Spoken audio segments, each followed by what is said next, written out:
আসসালামু আলাইকুম সুপ্রিয় অষ্টম শ্রেণীর শিক্ষার্থীদেরকে আজকের বাংলা ক্লাসে স্বাগতম। আজকে আমরা বাংলা ক্লাসে তোমাদের বার্ষিক পরীক্ষার জন্য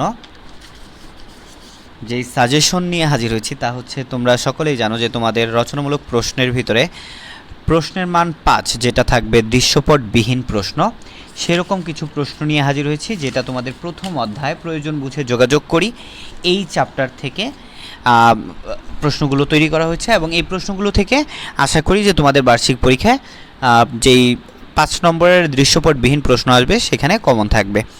সো যারা যারা রানার্স টিচিং রুমে প্রথম এসেছো, আমাদের ক্লাসগুলো করছো, কেমন লাগছে তা অবশ্যই আমাদেরকে কমেন্ট করে জানাবে এবং চ্যানেলটিকে সাবস্ক্রাইব করবে। সো প্রথম প্রশ্নটা আমরা দেখি। প্রথম প্রশ্নটাই এখানে আছে যে, মনে করো তোমার নাম শিমুল, সম্প্রতি তোমার এলাকায় প্রবল বন্যায় জনজীবন বিপর্যস্ত, অসহায় মানুষগুলোর পাশে দাঁড়াতে চাও তুমি, এই জন্য নিচের বিষয়গুলো বিবেচনায় নিয়ে জেলা প্রশাসকের কাছে একটি আবেদনপত্র লেখো। বিবেচ্য বিষয় হচ্ছে উপযুক্ত কাঠামো, তারপর হচ্ছে যোগাযোগের উদ্দেশ্য, পরিবেশ পরিস্থিতি বিবরণ, চিন্তা ও অনুভূতি প্রকাশ যেন পায়। সো এখানে তোমরা জানো যে এই ধরনের প্রশ্নই কিন্তু তোমাদের 5 নম্বরের জন্য আসবে, যেমন অ্যাপ্লিকেশন আসতে পারে বা চিঠি আসতে পারে। সো আমরা এখানে এই অধ্যায় থেকে আর কি 2 সেপ্টেম্বর 2024 লিখলাম, বরাবর জেলা প্রশাসক নোয়াখালী। বিষয় হচ্ছে আকস্মিক বন্যায় ক্ষতিগ্রস্ত মানুষের পাশে দাঁড়ানোর জন্য আবেদন, যেটা আমাদের রিসেন্টলি হয়ে গেল। জনাব, বিনীত নিবেদন এই যে আমি নোয়াখালী জেলার সোনাইমুড়ি উপজেলার একজন বাসিন্দা। তারপর বলছে, সম্প্রতি ভারত থেকে নেমে আসা পাহাড়ি ঢল ও অতিবৃষ্টি আমাদের উপজেলায় বেশ কয়েকটি গ্রাম পানিতে তলিয়ে গেছে। রাস্তাঘাটে পানি উঠে পাড়ায় যোগাযোগ ব্যবস্থা অবনতি হয়েছে, পানির স্রোতের রাস্তাঘাট, বিদ্যুতের খুঁটিও ভেঙে পড়েছে। পাশাপাশি শিশু খাদ্য ও শুকনা খাবারের প্রচণ্ড অভাব দেখা দিয়েছে। পানিবাহিত বিভিন্ন রোগ ছড়িয়ে পড়ায় অবস্থা দিন দিন খারাপের দিকে যাচ্ছে। এমত অবস্থায় আমাদের উপজেলায় জরুরি সহায়তা আবশ্যক হয়ে পড়েছে। অতএব মহোদয়ের নিকট আমার আকুল আবেদন, আমাদের বন্যা দুর্গত এলাকায় প্রয়োজনীয় ব্যবস্থা গ্রহণ করে উপজেলায় অসহায় মানুষের পাশে দাঁড়াবেন। নিবেদক শিমুল। সো সোনাইমুড়ি, নোয়াখালী।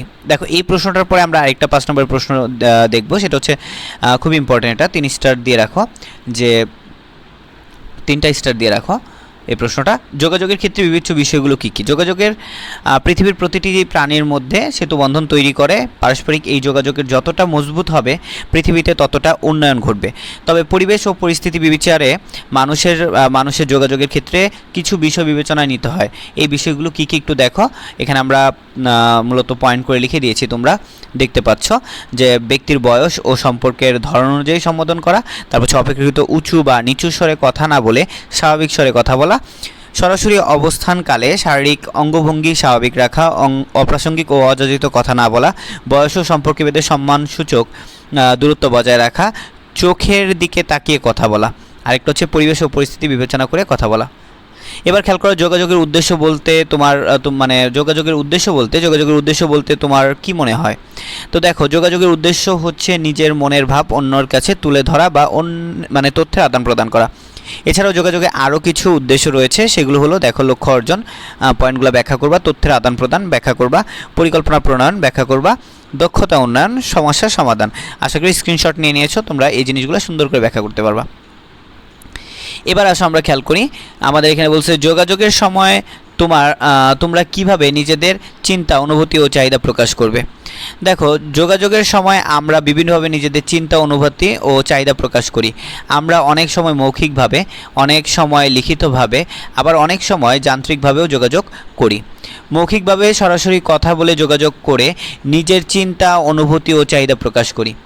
তো আবার কখনো লিখিতভাবে যোগাযোগ করেও নিজেদের চিন্তা, অনুভূতি ও চাহিদা প্রকাশ করি।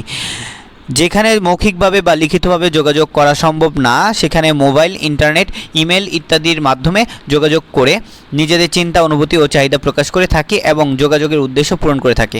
এরপরে তোমরা খেয়াল করো, কার্যকর উপায়ে যোগাযোগ করতে হয় কিভাবে ব্যাখ্যা করো।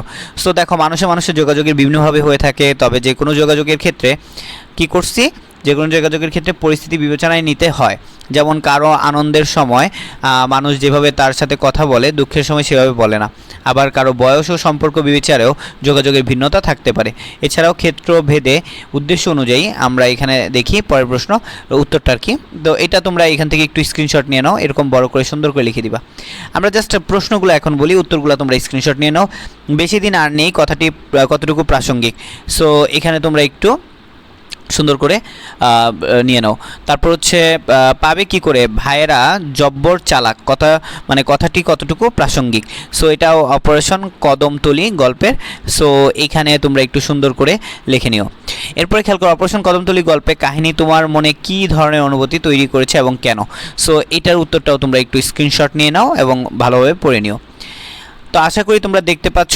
এরপরে আমরা দেখব, বলছে যে হঠাৎ করে কেন অপারেশন কদমতলী গল্পের এলাকার চিত্র পরিবর্তন হয়ে গেল। সো এটাও একটু স্ক্রিনশট নিয়ে নাও। এখানে কিছু উত্তর আছে, কিছু অংশ আছে এবং এই সাইডে আমরা কিছু অংশ দেখাবো উত্তরের। দেখতে পাচ্ছ আশা করি উত্তরের বাকি অংশটুকু স্ক্রিনশট নিয়ে নাও। বাইরের জরুরি অবস্থা অন্ধকার, অবস্থা অন্ধকার বলতে কি বোঝানো হয়েছে। সো এইখানে তোমরা একটু সুন্দর করে স্ক্রিনশট নিয়ে নাও, এখান থেকে শুরু। আচ্ছা, প্রশ্ন সহ নিয়ে নাও। ফাইন, এগুলো নিয়ে সুন্দর করে পড়ে ফেলবা, লিখে ফেলবা। ক্লাসরুম পাঠাগার তৈরির জন্য প্রধান শিক্ষক বরাবর একটি আবেদনপত্র। ঠিক আছে, ক্লাসরুমে পাঠাগার তৈরির জন্য শিক্ষক বরাবর একটি আবেদনপত্র। খেয়াল করো। সো এইখানে দেখো, এখানে তোমরা দেখতেই পাচ্ছ ক্লাসরুম পাঠাগার তৈরির জন্য প্রধান শিক্ষক বরাবর একটি আবেদনপত্র।